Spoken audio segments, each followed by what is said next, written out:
In 2014, Hazur attended the Germany Jalsa, and whilst he was there, obviously it's part of Hazur's routine that he has mulaqats with Ahmadis.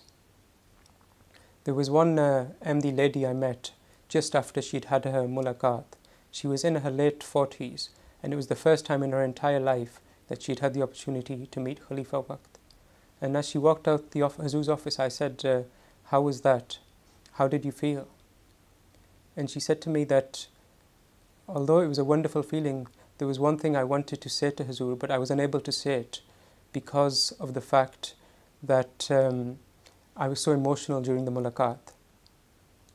At that point I mentioned that I write a diary of Hazur's tours, and I write certain incidents or what I've seen, what I've heard. And then at the end of the tour I show it to Hazur and he reads it. As soon as she heard this, her demeanor changed and she started crying and tears rolled down her face. And she said to me that if Hazur reads your words, then I beg of you one thing. I beg of you to pass on this message to Hazur in your diary, which I could not say to him face to face. And so I said, of course, I will write down whatever you say. And she said, I only have one desire. She said, I'm a very unread, illiterate woman. I'm from a village in Pakistan. But I have one desire in my life, and that is that my young children are well versed in the Quran Kareem and that they are regular in their salat. I said to her that I would put it in my diary, and I did so. When I returned to London, I gave the manuscript to Hazur before it was published anywhere.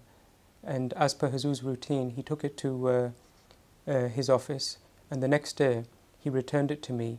And Hazur always puts some comments on the diaries or some corrections if I've made any mistakes. And so as I was checking through the manuscript, I came to this incident where I had narrated my conversation with that lady. On the side, Hazur had written quite a lengthy note with his hand. And he said that this was an extremely emotional narration and it has had a very heavy burden on my heart. Please call that woman and tell her that I've prayed especially for her and her children. And then later on I had mulaqat the same day, and again Hazur said, did you get my message? Have you called that woman?